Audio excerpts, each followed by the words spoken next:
Hello everyone, welcome to part 2 of the Equipment Crafting Basics Guide, Rarity Upgrade Crafting. If you haven't already, you'll probably want to see part 1 of the guide, Anatomy of an Item. And remember, if this guide has helped you out, be sure to leave a like and subscribe. To start rarity upgrading, you need to take the quest with Matthew Allthings in King's Hill. He'll ask you to gather some items in Hagestov Grotto, then you'll get your first experience of using the workbench. Any workbench in town will do, and if you have a high wisdom level, you can also have a portable workbench. You can search through the tabs for quest items if it doesn't automatically show it. Right-click to place items on the workbench and spend a small quantity of coins to complete the quest. Follow the quest line to Petyax, who will eventually reward you with a recipe to unlock Rarity Upgrade Crafting for improved to magic items. I know the video right now shows the recipe is level locked to level 15, but official sources have stated it'll be fixed with release 246. If you have accidentally deleted the recipe, or your character is one of those that didn't get their recipes converted over correctly with the Dark Legacy content expansion, like my ranger, who has access to extraordinary crafting but not magic crafting, you'll need to contact support to resolve these issues. To unlock the recipes higher than the initial one given by Petyax, look in the crafting section of your achievements, which can be accessed via default hotkey Q.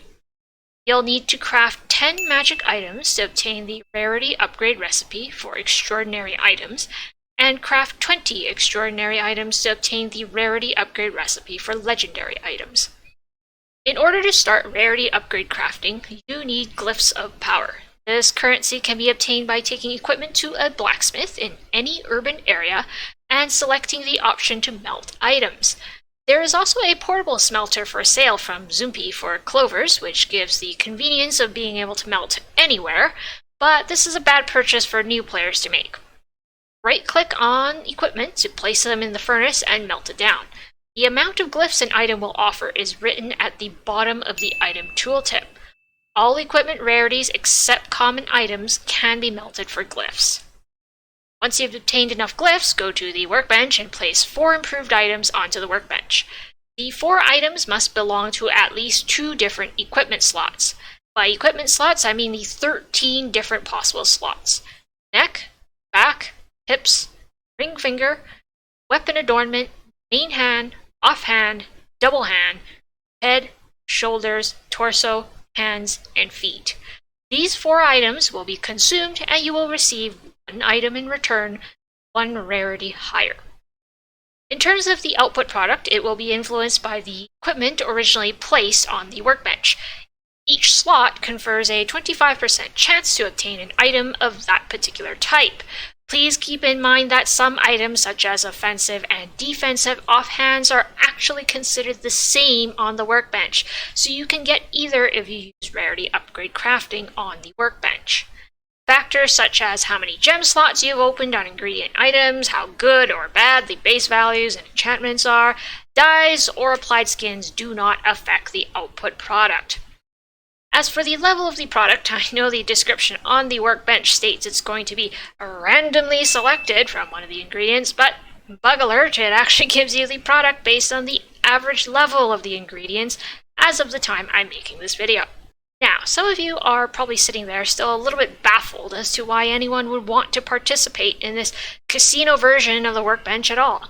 There's only 2 reasons why anyone would want to do it.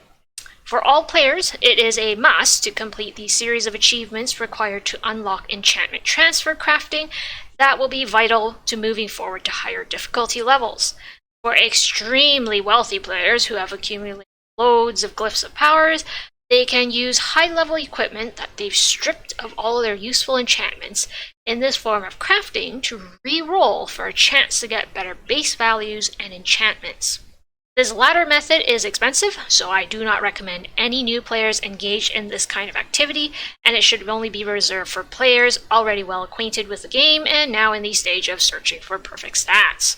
Now that you know all the basics of Rarity Upgrade crafting, you are ready to move on to enchantment transfer crafting.